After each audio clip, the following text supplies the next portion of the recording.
तो सुनी के ब्याह भोला दानी के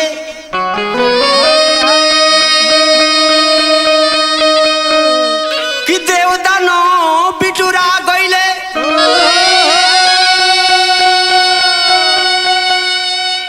अरे जोगिन भूत बेताल निरखी के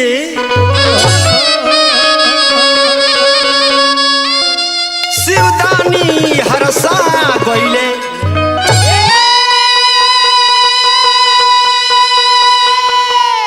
माथे मोर कमर मृग छाला कि दुल्हा सजावल गईले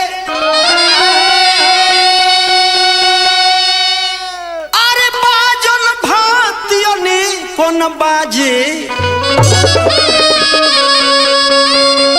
श्री ब्रह्मा जी मुस्का गईले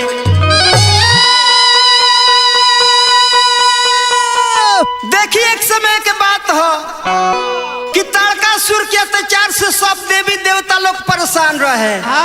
अपन अपन घर द्वार छोड़ के पहाड़ के कंदरा में जाके दिन गुजारत रहे लोग। ओकर वरदान रहे कि शंकर जी से उत्पन्न जौन बालक होई उहे ओकरा के मारी। अब तो शंकर जी के बियाह भइले नहीं थे। अब देवी देवता लोग ऋषि महर्षि लोग सब लोग मिल के सोचल जे शंकर जी के बियाह करवाई जाए। अब कैलाश पर्वत पे जाता लो। अब तो जवना लड़का के बियाह करवावे खातिर आइल बा लो। अब लड़का तो देखो तलो जे अपन आँख बंद कइले बा। अब मन में लागो तलो सोचे जे दादा भी तो 1000 वर्ष में लड़का के आँख खुली। अब नारद जी कहले जे लड़का के उपाय हम जानत तानी। लड़का के उपाय हम जानत तनी। लड़का के हमनी के बड़ाई करी जा। लड़का के प्रार्थना करी जा। निहोरा करी जा माने लड़का अपन बड़ाई सुनी तो जरूर आँख खोली। वैसे कहता लो अरे कि भोलेनाथ से निराला कोई और नहीं है। भोलेनाथ से निराला कोई और नहीं है।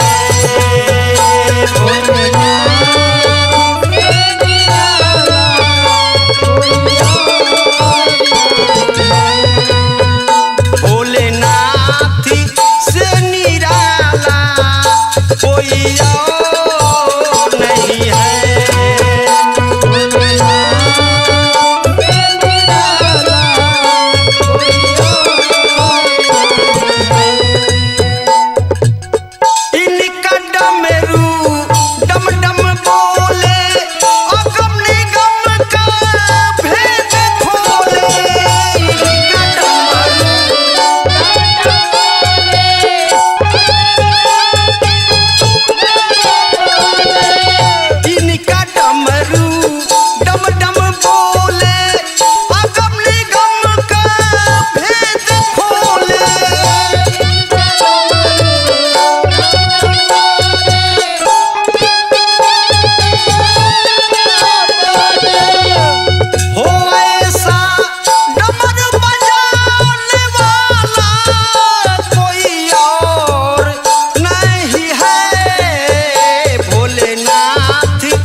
निक लागेला।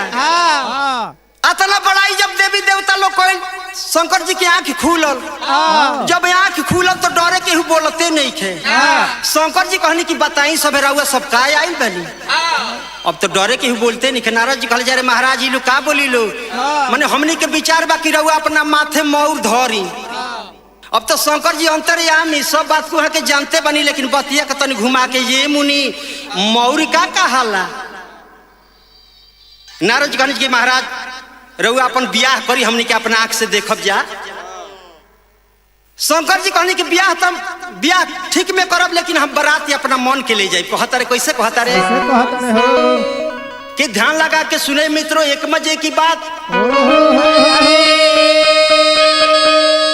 कि चले हैं अपना विवाह कराने शिव शंकर भोले।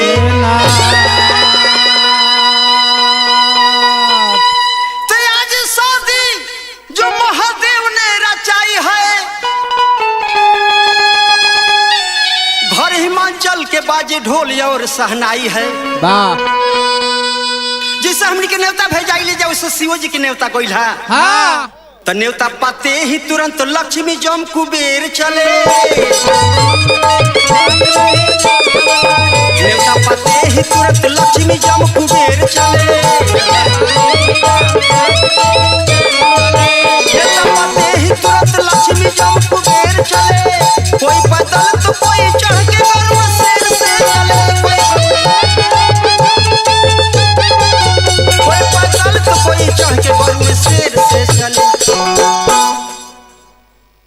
नेवता में मने केहू बाकी ना रहे ना। ब्रह्मा और विष्णु शिव शंकर के द्वारे आए। इंद्र भी नेवता करने इंद्र लोक से आए। जय हो। नेवता में देवी देवता और मरी मसान भी थे। चांद सूरज सुख शनिचर दो नौजवान भी थे। भालू और बंदर चले बाघिया और बाघिन। कि कांठा पहिर के कूद चल ली बिलारिन भगतिन। मने हमनी के बारात में लेकिन वो लाग जाला लेकिन उनका बारात में लेकिन ना लागल। तुलसीदास जी लिखले बानी। हाँ। कि को मुखहीन विपुल मुख काहू अब बिनु पद कर को बहुपद बाहू। मन केहू के बहुत हाथ गोड़ बा आ केहू के बिना हाथे गोड़ के देह चलती है। केहू के बहुत मुड़ी बा केहू के बिना मुड़िए के देह चलती है। आ ये घड़ी लेखा फोका अब फिर मने लवली तो रहे ना दूल्हा अपना के मने कैसे सजौले बड़े। अरे कि बिछी तन पर लिया लटकाए त्रिपुरारी तन पर लिया लटकाए त्रिपुरारी बिछी तन पर लिया लटकाए त्रिपुरारी ने। कैसी बारात सजाई है जटाधारी ने। कैसी बारात सजाई है जटाधारी ने। ऐसा ही बराती बातों टिकत टाकत। हाँ। देखत सुनत बोलत बतियावत। हाँ। जब गांव के गणेरे गई। हाँ। तेगो कभी हमनिए लेखा रहले कान में अंगुरी डाल के बारात के देख के वर्णन करत नहीं बड़े। अरे की जिलावा हिलल बा।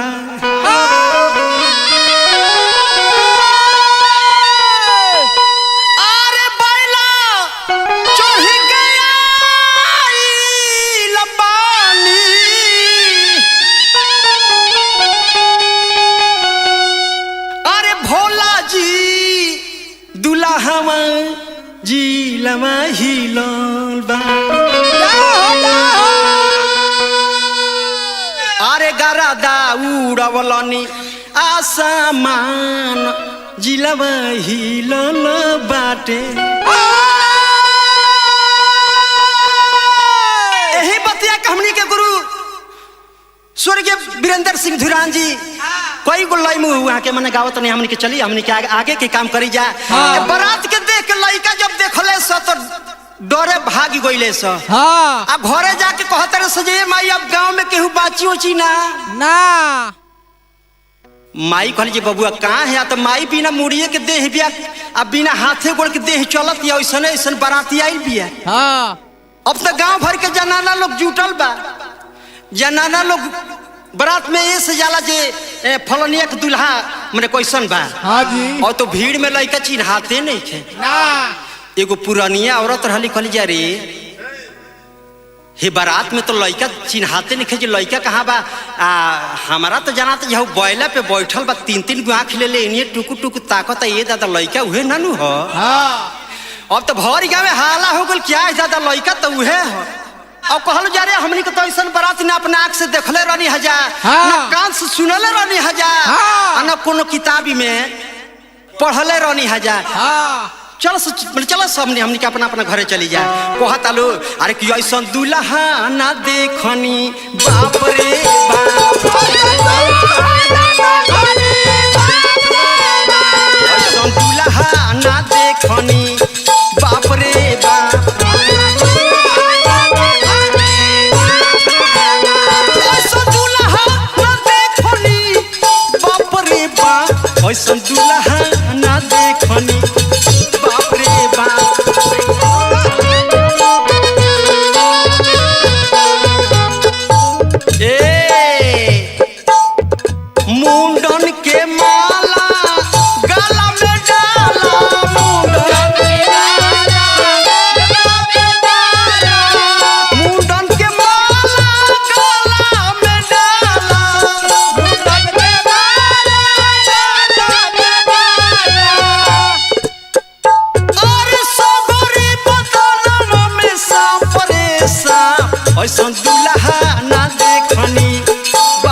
चली अली कल जा जी लइकावा करावा सब परिषद काहे नहीं कि कल बा कल जा रे हई देख ना रे हई बर ह कि बवाल ह कल बा कतना लोग हम परिष के ध देहनी कहल जो है बाछा हमनी के जानत जे ब्रह्मा के तू ही परि छलू विष्णु के तू ही परि छलू आ इनको के तू ही परि कल कतना लोग हम परिष के ध देहनी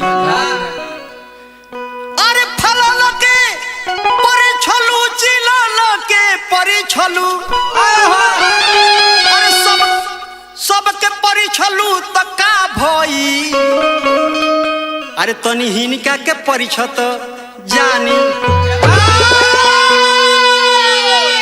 अब तो जवना जोम से कहले बड़े कि हाँ हम परीछ देव हाँ। अब तो शंकर जी के जब देखली तो उनको रुआ के मुंह खुली तो गई अब कहली जे लेकिन जवना जोम से कहले बड़े कि परीछ अभी कहली जो हाँ इनका के परीछ लेकिन ई तो लोहा से तो ना भेट है बैल पे बैठल बड़े हाँ। जी तो द्वार पर गौरा के बरात पहुंचे है जैसन लेके मुसर नौनिया करने चली है परीक्षण एक हाथ में सोना के थरिया में मंगल के सामान एक हाथ में मूसर लेकर जैसे ही एगो डेग बढ़ावली शंकर जी के जब नजर गड़ल कहले जे दादा ई ते मूसर लेके चलल भी आज ते हमार खबर लिहलस वह इशारा कइले एगो बिछी उतरे लागल तो यतने में बिछी उतर टप से देले मारी यतने में बिछी उतर टप से देले मारी गोड़ रगरे नौनिया फेंक के मूसर थारी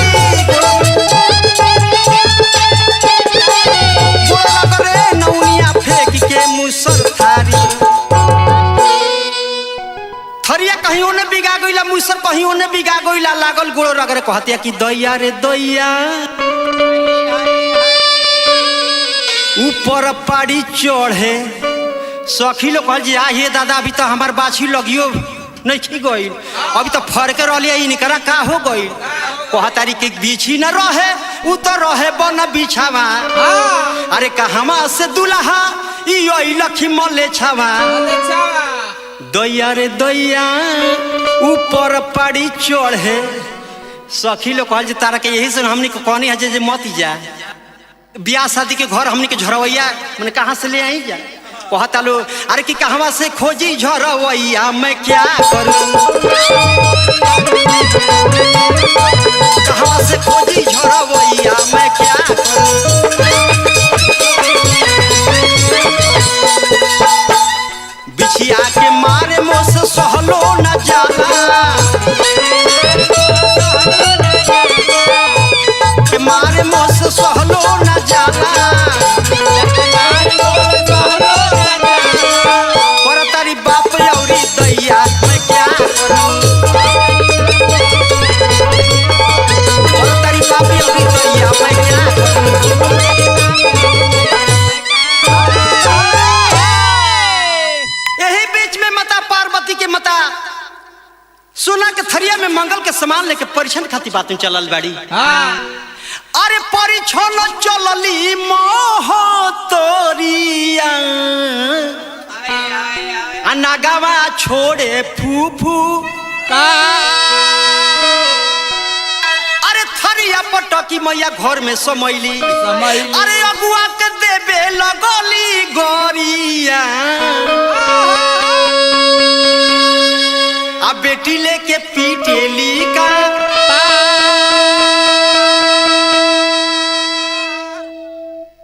अब थरिया कहीं ओने बिगा गइल मुसर कहीं ओने बिगा गइल लोरहा कहतरी अरे लावड़ा कराती नारदा के खोजा सरे केने गई कहे दादा भी बाची हमर क दिन के होई हई बर जना त जो 80 बरिस के पुरानिया खोज के ले आइल बा अरे के नारदा भानवली को पहले नहीं कमावा आई हो दादा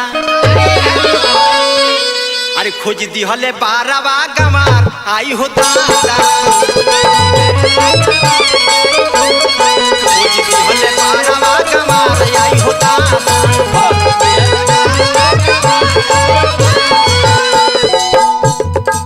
ओने करलवा बोनी पहले दुश्मनवा आई हो दादा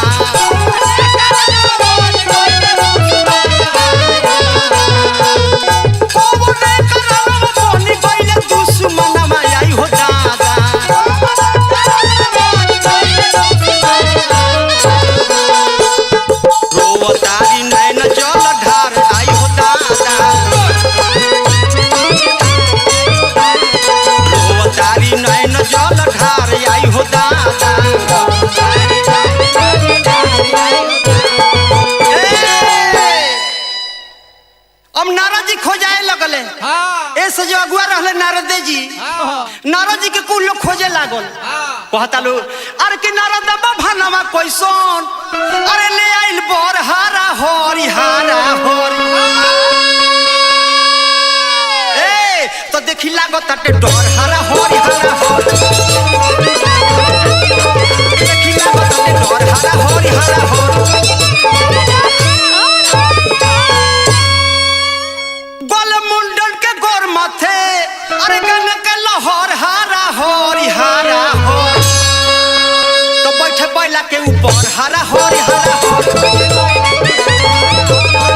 बैठे बैला के ऊपर हारा हरी हारा हरी।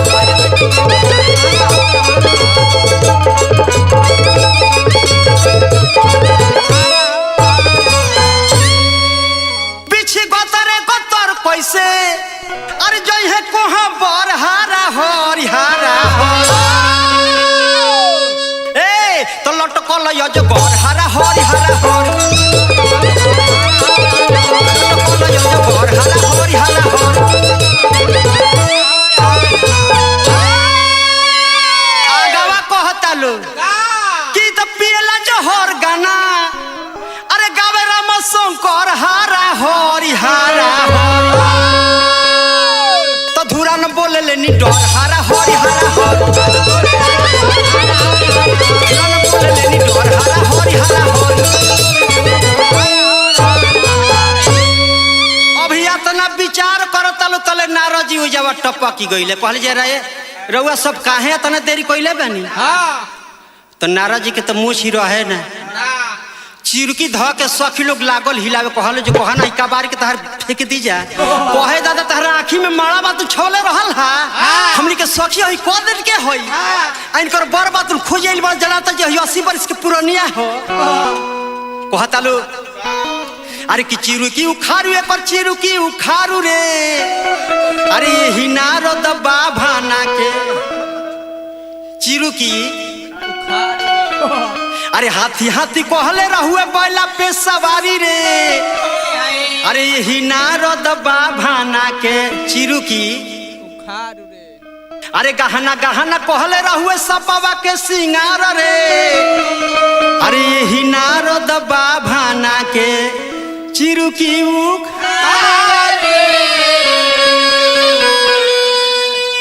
शंकर जी के बारे में अब नारद जी लगले बड़ाई बतिया। कल जरे महाराज यहाँ के देव में देव महादेव हई, बियाह होखती सब है। सखी लोग कहे तारे आँखी में माड़ा छोले बा, कहत रहे बियाह होखती सब है। अरे अखिया फूटल अगुआ के ले आई लो कठल काट, अरे खोजे के चाही लई का तो खोजले बाबूढ़ना,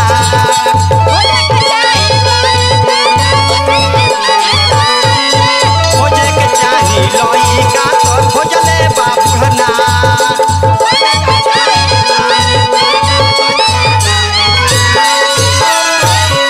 अरे दहिया ये करऊ खड़ खा भड़ मुहवा बालुआ, बौरा बाड़ी 12 बरिस के बनवा बाझरना,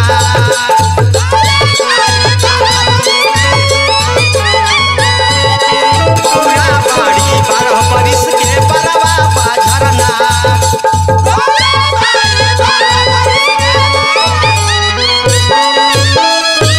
जब अतना बात जब सखी ने कहल माता पार्वती जानी गईली, माता पार्वती अपन मन में सोचे लगली कि जेकर हमारा इंतजार रहला वहां के आ गइल बनी। अरे कि जिसका मुझे था इंतजार, जिसके लिए दिल था बेकरार, ओ घड़ी आ गई, प्यार में हद से गुजर जाना है, आज शिव के चरण में लिपट जाना है। जब इतना बात मन में माता पार्वती कहली, सखी लोग जान गइल। कहली जे हे शक ही बर खातिर 87,000 बरिस घास से पतई चबैलू हा। अरे कह ए दादा हे बूढ़ में तारा कौन रस लौकल हा। कहता लो अरे के बरसो 87,000 तो पकैलू, अरे गौरा तू कवना नदानी में अरे का जाने कौन रस लौकले गौरा, अरे का जाने कौन रस लौकले गौरा ये बुढ़ावा के बुढ़ानी में।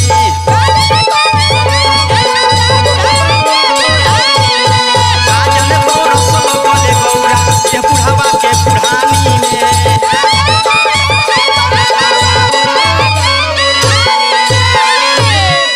अरे तोहरा दुल्हवा के भोर ना दुआरवा, अरे तोहके सुताई पलानी में।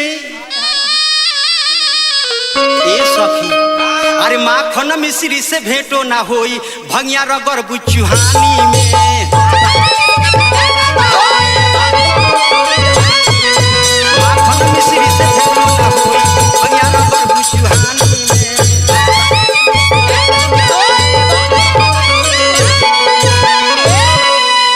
अरे सहनी राम सोकर कहे मन सखी बतिया,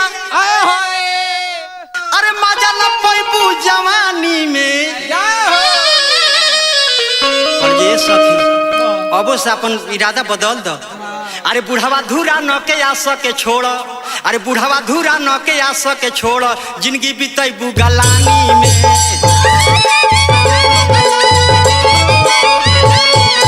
बुढ़ावा धूरा न के आ सके छोड़ जिंदगी बीतेबू गलानी में।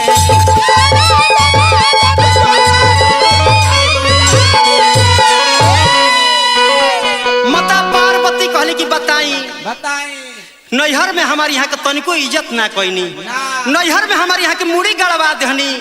बताई है मने मृगशाला के कौन एजा काम रहल है गला में सांप के कौन काम रहल है कपार पे जटा पढ़ावला के कौन काम रहल है। अरे काहे जिया जोरवलो तू भूललो हमरो प्यार जी, अरे का जाने कैसन करे जाबा तुहार जी।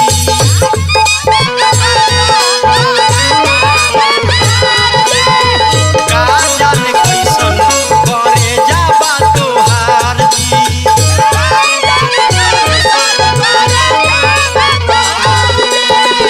रवा नैहर में हमार मुड़ी गड़वा देहनी, नैहर में इज्जती हमरो पहले ना सजाना।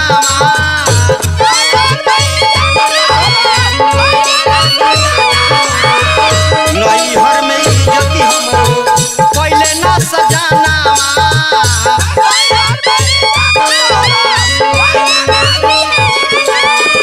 पहले धुरनमा होई के मगाना।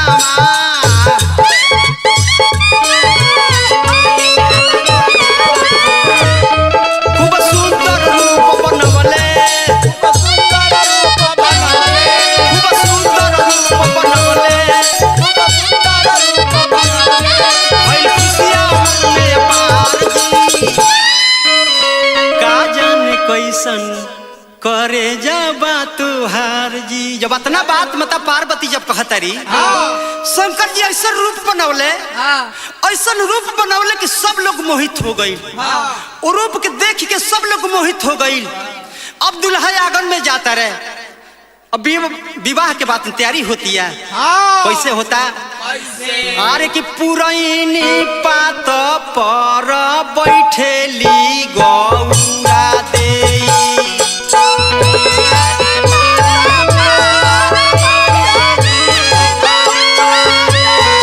शिवाजी के होखेला बियाह हे,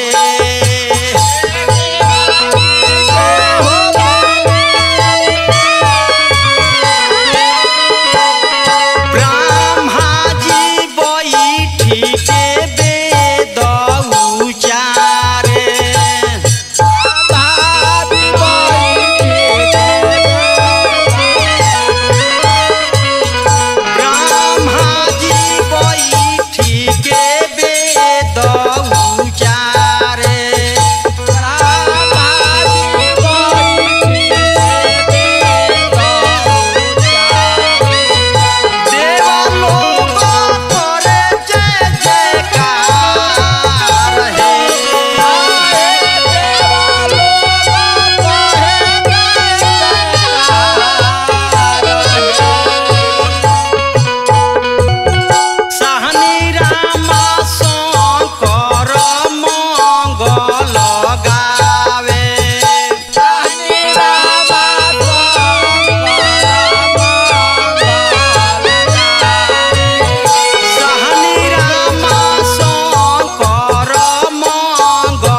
माता पार्वती शंकर जी के विवाह भइल। बोलिए शंकर भगवान की जय।